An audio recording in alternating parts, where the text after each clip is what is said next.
Elor, you just made the world finals here at the U20 World Championships. Talk to me about your semis match a little bit.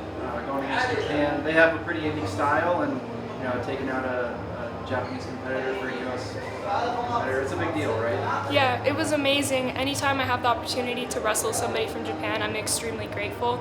And I feel like they're such amazing wrestlers, all of them, whether they're number 1, 2, or 3, just the environment that they train in and grow up in. And I just feel like each time I have the chance to wrestle Japan, I get better. And that's something I really train for. Japan is, at the moment, the best in the world for women, so we're really studying them and admiring them and working towards competing with them and hopefully winning. So I'm really happy that I got the chance to wrestle and that I got a tech, and it kind of shows, okay, what I'm doing is working, and let's just keep going, keep training, and look forward to the next competition. What do you see in their style that's unique, and how does your style, your approach, play into that? So one thing that you can notice with all Japanese wrestlers, in my opinion, is that they have really great positioning. They're extremely solid and they rarely get out of a bad position. So watching them, you may go, oh, they do a lot of simple techniques. But the truth is, they are really strong and they're hard to attack at, and they have great defense, great re-attacks, and they're just really smooth, smart wrestlers. They know how to conserve energy, they know how to come back when they're losing, and I think they're also pretty mentally strong.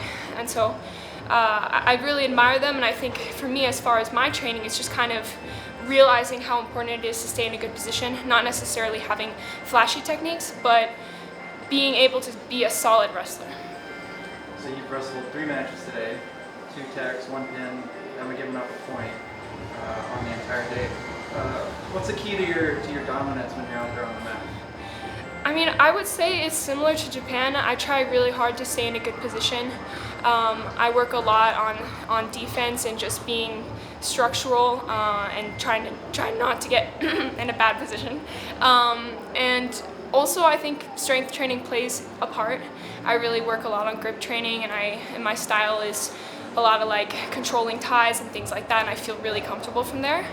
And I think it works well against Japanese wrestlers because they like distance. So if I'm able to close in on them and get those ties, I feel like they feel pretty uncomfortable there.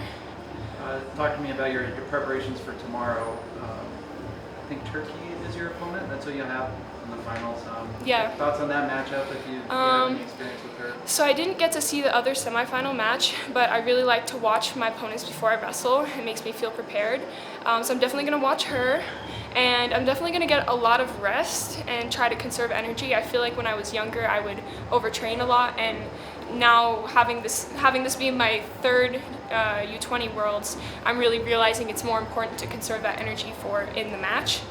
Like today, I didn't warm up more than 20 minutes, like total, and I felt great. So and I think a lot of that is seeing the older wrestlers like Adeline and Helen and Tamira, and just seeing how they compete and how they train, and being on teams alongside them, and kind of taking little things I see from them and seeing how that works for me. Obviously, I'm younger, but I think getting to look up to them and getting to see them has been really helpful.